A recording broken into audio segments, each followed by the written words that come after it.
All right, so we put together a little song and dance routine for you, just to sort of talk about the whole topic and bring you up to speed on where we are now and make some announcements about where we're going to be going in the future. Um, so our tech person here is going to share that with us.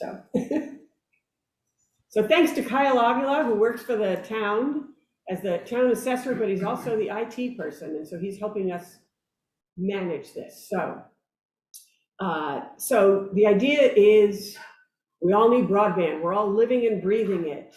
And it's a complicated system that is a way of connecting all of us. But how should I do this? Slide. But really, in Mount Desert, we look more like this. We're very low tech. People have computers. We live in the woods with mountains and sea behind us. And it's still good to have internet, whether you're at home or at work. Slide. So the idea of what is broadband, because it's a term that's used a lot, but it helps to define it. It's just the transmission of data over high-speed connections. And it really is all about the speed, which gets measured in megabytes per second. And that can go over fiber optic cables, coaxial cables, DSL, wireless or satellite options. And the speed, the minimum speed that the federal government would suggest is considered broadband is 25 megabytes per second download and 3 upload. Download speed would be you're getting email into your computer, or you're downloading a movie or pictures or some other connection. Upload is the amount of time it takes to put something out there to somebody else. Small files, big files, you make your own movie and you put it up. So those are the download and upload speeds. And in Maine, there has been a move to redefine broadband as 100 over 100, 100 megabytes down and 100 megabytes up. And then to consider people who have anything less than 5010 as being unserved by broadband. So it's a much higher threshold than the federal government or the FCC would put out there. But those speeds have been suggested that they should be the norm for the federal government as well. And even Angus King, I think, was the one who suggested that. He said, we should all have 100 over 100. So there's some talk about that. So these are just some definitions of how those things are connected. So fiber optic is strands of fiber made out of glass or plastic, drawn to be as thin as a human hair. And they are the fastest way. It sends data by light pulses over those fibers. And it is considered the fastest and future-proof component that would adapt to other technologies as they change. Cable is like what comes into your home for cable TV, if you're lucky enough to have that, but you can also use it for internet and phone use. DSL is copper wires that we use for phones, and it's a bit slower. Wireless broadband or Wi-Fi connects via radio signals. And so a lot of buildings have it. I'm connected to the Wi-Fi in the town office here. And lately, schools and libraries have started making it available to people so they can be out in their cars using the Wi-Fi from inside a building. It is possible to use it in greater areas, but where we are with all the trees and mountains, it's not the most reliable thing. There's a lot of interference. And then satellite is the new technology that is literally satellites circling the globe. And it can be great if you have a clear vision of it when it goes overhead, but when it's on the other side of the planet, not so much. But it is a new and emerging technology, and we're probably going to see the skies fill up with a lot of satellites down the road. So we get cable through Spectrum and Time Warner cable. We get telephone lines through Consolidated Communications. AT&T has hotspots, so people sometimes use their phone. They get telephone service and use their telephone as a hotspot to connect to the internet. Red Zone is the local wireless company, and Starlink is the satellite business that people use around here. What's interesting is all of those other services, Red Zone, cable, everything else, they rely on fiber optic cable as the backbone for all of their work as well. So, and how do we use it? Every which way. And people were using it a whole lot for everything. Work, school, access to anything. I mean, these days, even if you want to go up to Cadillac Mountain and you have to have a reservation, you have to do it online.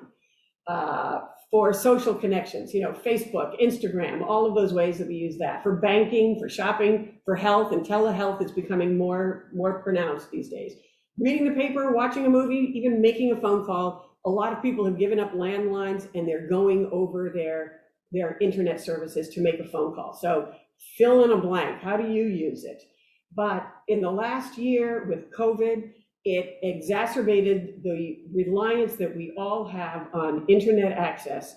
And I'll bet most of us didn't know what Zoom was until this year. Or until sometime last year when COVID made it all necessary. So it has become ubiquitous. And for the perspective of a real estate broker, this is from Lily Pugh, who's a member of our broadband committee and worked with the town of Ellsworth as well when they were putting in some high-speed internet access. And so from a realtor's perspective, she shared this with us earlier. There's no community project that holds as much critical impact for our future economic and housing development than that of expansion and evolution of broadband. We saw last year how areas that had broadband and high-speed internet brought residents back to Maine earlier and longer than ever before. In real estate, my clients won't look at a property without high-speed internet. And I think that that's true probably for all realtors. Mm-hmm. Scott McFarland, who's here and is the chairman of our committee, is a realtor as well. And I think that's absolutely correct. Plus, as a former principal here in town, you know, obviously we knew all about remote learning that happened this past year. And I think we also have heard a lot of stories about, you know, students that have great access for online learning because they have the proper technology and others that didn't. So it just widens the gap between those kids that have and those that don't. That's some heck nuts. Yep. So what has this town done so far? Quite a few years ago, the Economic Development Committee did some outreach around broadband issues, and the town contracted Tilson Technologies to come in, review what we have, connect with different stakeholders in the community and figure out what we needed. They put in the final report to the town in 2015, and their recommendation was FTTP, or fiber to the premises, to address all the concerns that people had. They wanted to have it for all these different reasons. They wanted to have it every which way, and fiber to the premises would address all of those concerns. So during that time period, there were a number of concerns that were raised, and I think it was at that time that the Broadband Committee was actually created to address some of those most serious concerns. And the biggest project that they worked on was to extend cable out to the Pretty Marsh area through Spectrum. And that was a project that was a partnership between Spectrum, the town, and some grant funding from the state and some other grant funding. In the past years, the school has boosted the availability of Wi-Fi for public access, so people they have hotspots at home if they need it. They can sit in the parking lot outside. And I think that the high school has done a tremendous job in really boosting the speed there, so that it's like 10 gigabytes or something speed, I think, at the high school now. And more recently than that, even the police department is exploring the options of connecting with the Bar Harbor Police Department. We share a police chief and an administrative person between the two towns, but they are still separate police departments with two distinct communication systems that don't connect very well. So the police departments have asked it for a fiber connection to go from the town hall where the police department is here in Northeast Harbor out to the high school, and the town of Bar Harbor would connect from the high school back to their police department as a part of their bigger project. And then they would have a seamless, simplified communication system. It would be much more effective and efficient. So recently, the Broadband Committee has been reinvigorated. We have a few new members and a few great assets who have been with it for quite a while. And the goals of the group are to include future-proof infrastructure, which would be fiber to the premises, universal accessibility so that everybody has it who wants it, digital inclusion to bring everybody along to address the haves and the have-nots for people of any age, not just students, and to affordability, to make sure that people can afford it. So the town has signed on with a program called Vetro Cares for Maine. Vetro Fiber Map is a company based in Portland, Maine, that uses GIS mapping for all kinds of technology businesses out there focused on planning and overseeing people's networks for fiber. And so the town of Mount Desert has joined in a program that costs the town nothing, but the Vetro has created for us, using their GIS mapping platform, a design for full fiber to the premises for the whole town, assuming that nothing is already in place. And recently the town sent out a survey to all property owners, and we set up an online survey for all residents so that we can hear more from the residents of the town to figure out who has it, who doesn't have it, how is their service, what is their speed like, how do they use it, who's using it, are there students in there, are people using it for work, and whether they're satisfied with it or not. And that is all intended to help guide the committee on the direction that we might want to take in achieving those 4 goals stated earlier.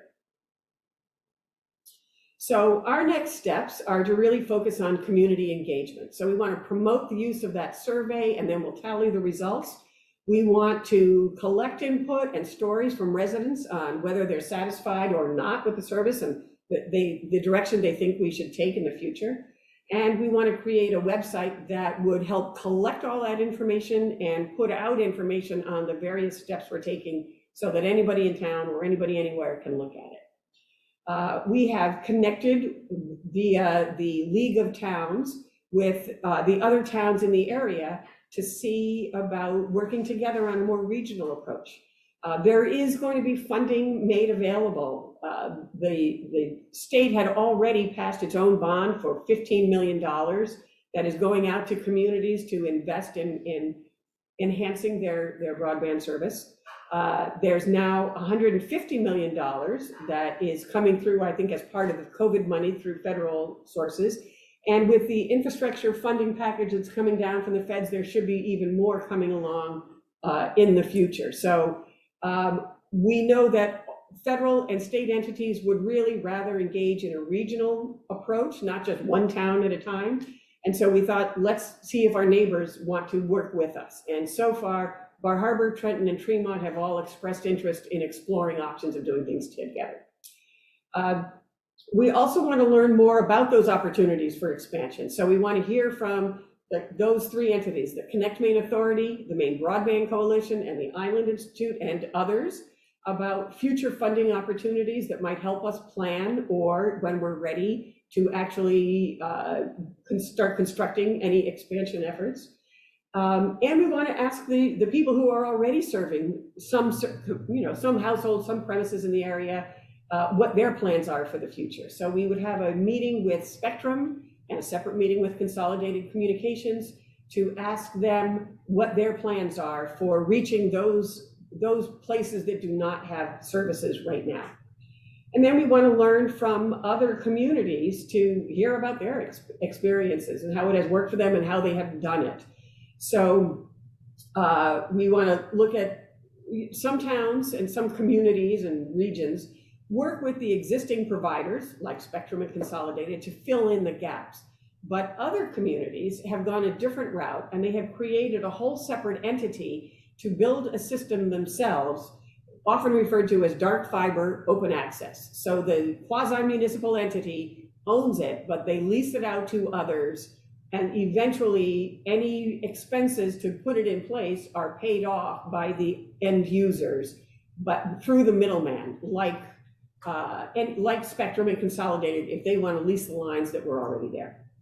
And we want to learn more about digital equity so we can help bring everybody along. So there are efforts out there to make sure that everybody has the equipment they need, access to the internet, and training on how to use it. And that's an important component for especially the senior population who didn't grow up with all of this. And sometimes it's a steep learning curve, and you want to make sure that everybody gets connected. So we'll learn more about that.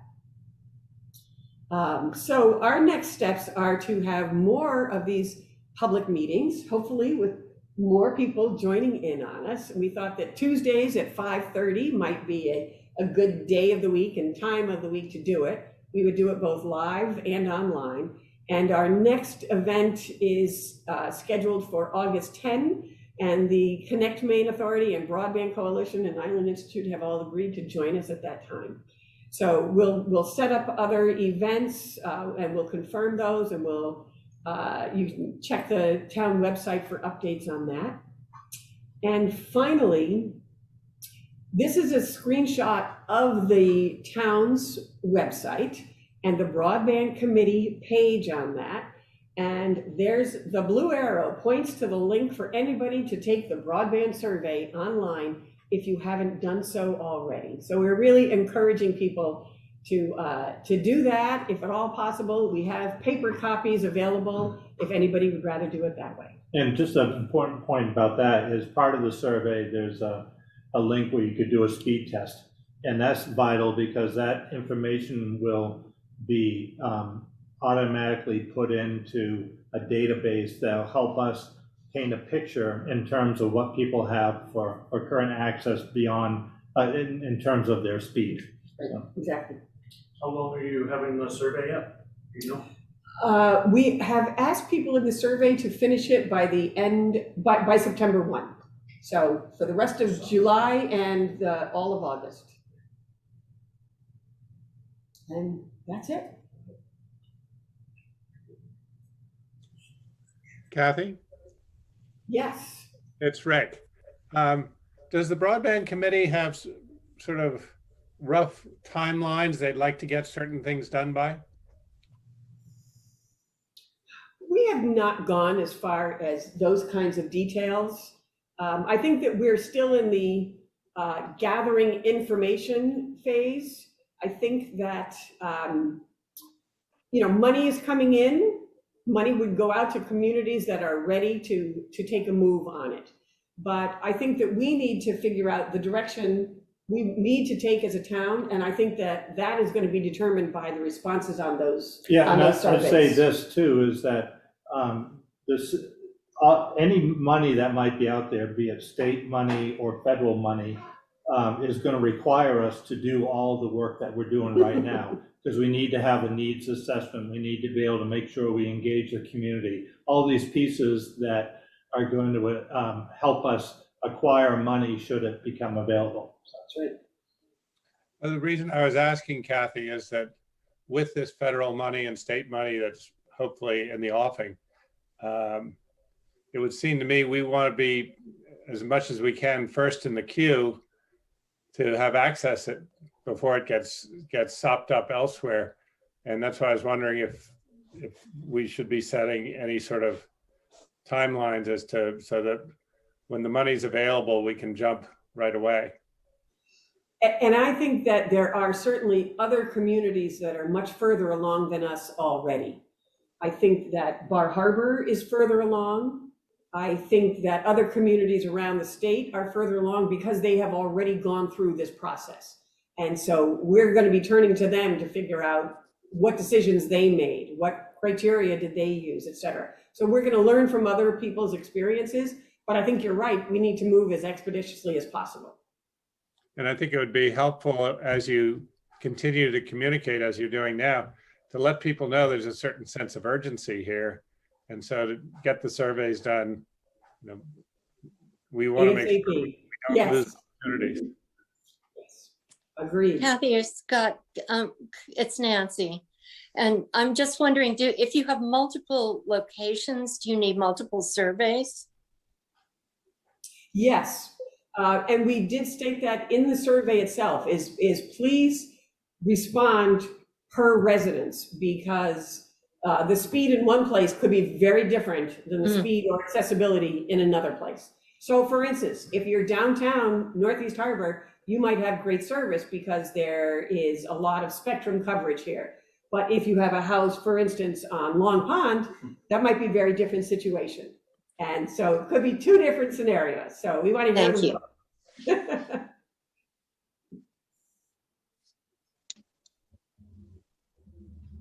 I did try to get to that survey originally and had some difficulty, but do you think all that's back together now? Yes. We had some glitches at the beginning that we Okay. weren't aware of, but we got Yeah. it sorted out. Exactly. And now actually, we already have almost as of this afternoon, we have about 200 responses so far. And it's actually pretty evenly split. We probably have more paper than we do, but we had 93 online responses as of this afternoon and a little over about 102 paper copies. So. Great. Kathy, I'll just share with the group, just FYI, I don't know if it might be of interest. I did the survey and I did the speed test, and we're up here on Beach Hill, and the reception is not great. But the speed test results were that my download speed was 27, my upload was 10.7. You know, that's within the sort of parameters. Yes, it is. It's a lot faster. Well, it's faster upload. Anyway, that's what's going on Beach Hill, at least in our space. But people get better reception. They line up in front of our neighbor's house because they get better reception, and that's only, you know, it's less than a quarter mile away. Susan, this is Scott. I was just wondering, who's your provider? Where you are? Spectrum. Okay, yep. Yes, Kathy, the it's Ellen FCC Gilmore on the Beach Hill Crossroad, and my speed is 3. 3 down. 3 down, 1 up. Yeah, you need some help. I was going to say, Susan meets the federal guidelines, but you're not even on the map, Ellen. This is true, and I am not with Spectrum because I live by myself in the woods, and I want a landline that works when the power goes out. So you have consolidated. I do. And we're in the same boat. We tried, you know, we live in Soamesville, and everything, even right by cable used to Yeah. go right by us, but was not accessible. And so we just got used to using what we have now. But I have more family visiting, and I think that that's a typical story, is my son and daughter-in-law are now with us for the summer. It's like, yeah, we got to boost our thing. So we have to look at some other options because we have very low coverage there, very low speeds there too. So. Kathy, this is Dan. What's the conventional wisdom on the future of satellite? I think we need to be mindful that we kind of shoot for tomorrow's technology and not yesterday's technology. And I just wonder whether ultimately servicing really rural areas is not going to be most efficient via satellite. So I just know what the conventional wisdom is on that. It is a growing area of development, and I think that Elon Musk would like to put a whole lot more satellites in there. And people who have it have expressed that they get very good coverage and then they get nothing. So it's good when you have it, but then if there's not another satellite to pick up because, you know, it's on the other side of the earth, then you have nothing. And so I think that for a town like this, we have roads. If you are on an offshore island or in the tundra, that might be a great space to have satellite, unobstructed views of the sky. But, and I think that some people in town here have had satellite, and have mixed reviews, but are giving it time because they realize it's still in the early stages of development. So it could be great but right now, how long do you want to wait until all those other satellites are in the air? But Kendra, Joe, do you have other information on that? Yeah, so their mains coverage via Starlink specifically has grown over the last 6 months. There is a pretty hefty wait list. You're typically on it for anywhere between 2 to 6 months, 3 to 6 months, because they're gate controlling how many people are in their beta phase in certain areas. We have one island community, Swans Island, that has a cell. So at any given time, a satellite has to be directed to Swans Island. They're only allowed 60 customers during the beta phase in that cell. And they've been told that that number will not go up during beta, and it may not go up after. So they are keeping kind of a close watch on how many Starlink users they have in any given area, just because they don't want to oversaturate and pull those speeds down, create just, it is a pricier service at $500 for the equipment, $99 per month with self-install. And for those that have it, we have a couple in Freedom and Liberty and Swans Island. There's definitely been people that have sent it back, mostly because they didn't have an unobstructed view. You have to have an unobstructed view of the North Sky for the low orbit satellites, which is different than if you had HughesNet or something else that's a higher orbit satellite. You really need that clear line of sight to pick up those satellites at any given moment. For most people that we've talked to at the Island Institute, they haven't completely committed to Starlink as their only service. They've kept their incumbent provider, Spectrum Consolidated, TDS, and installed a dual WAN router. So at any drop time, you're switching back to that landline service to cover those gaps, specifically for those people that are on Zoom all the time or need to not be disconnected even for a couple of seconds. But we were seeing customers with drop times of up to 15 minutes per day. It's gone down as more satellites have come into play. There's a lot more satellites that are needed to cover even just the wait list, let alone, this is a global program. It's not just for the United States. And that's where their focus is. The most recent thing that we've read and heard about, Starlink specifically, is Elon Musk is going to give it another year to see if it can prove its business plan. But at the time, SpaceX is covering most of the deficit, where subscribers are not covering that.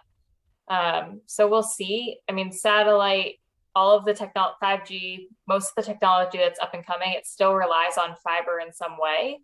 And so for a lot of our communities that are installing fiber, there's nothing that really replaces it when it comes to connectivity, when it comes to sustainability, low maintenance, and the potential to scale up with any given community or resident based on what your own demand or economic needs are.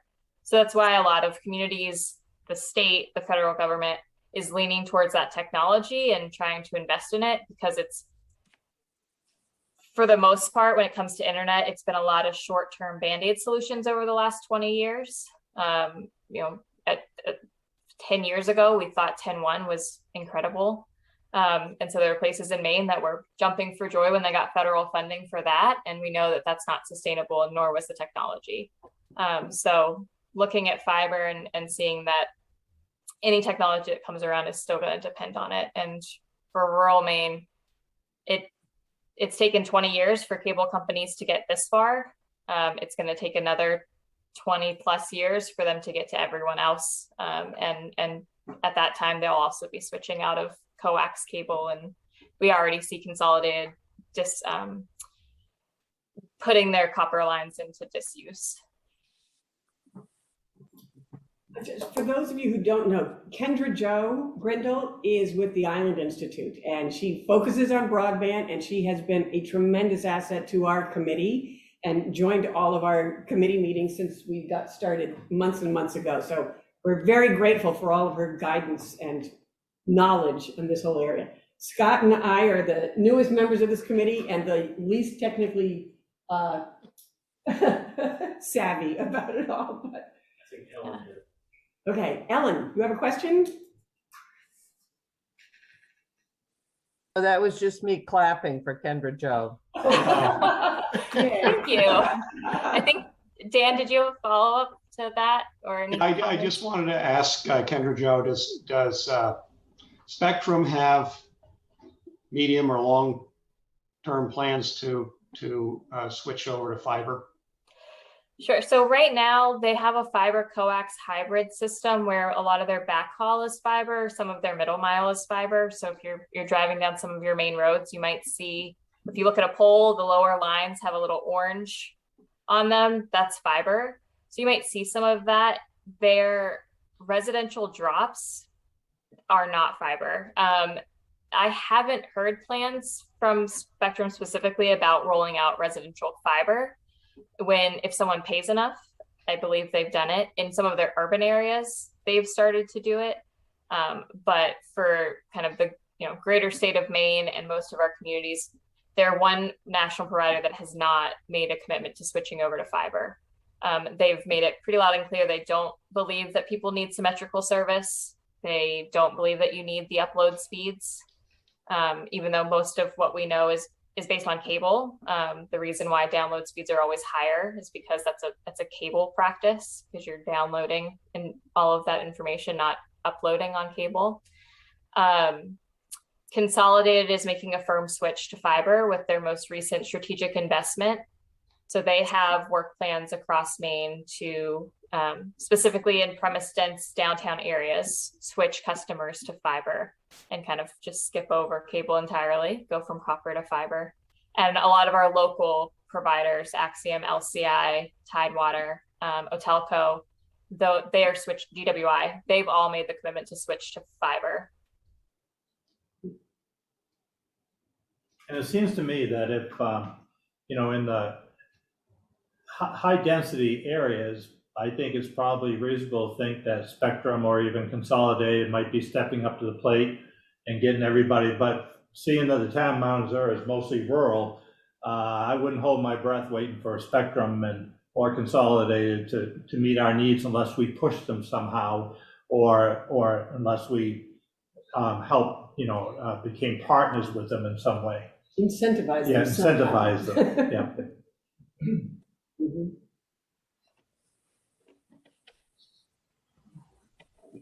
So, any other questions people might have?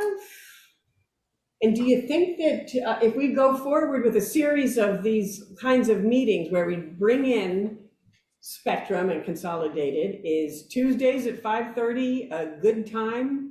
I sort of thought we have so many other town meetings going on. The selectmen are on Mondays, the planning boards are on Wednesdays. So we were trying to pick a day of the week that didn't have a lot of other stuff going on. But if you all think a better time might be out there, all ears. You about the recording? It is being recorded. And so I think we can make this recording available through the town. The town has a YouTube channel where most public boards and committees meetings are posted on the YouTube channel. So you can go back and rewatch it whenever you want. So if I can't give all these details to my neighbors, I can send them to the YouTube. Yes. Okay. Yes. And Kathy, do you anticipate future meetings to be covering the background like you did today, or will they be updates, so to speak? No, this was just to sort of lay the groundwork and bring anybody who was interested up to speed on what the committee had done in the past and where we hope to go.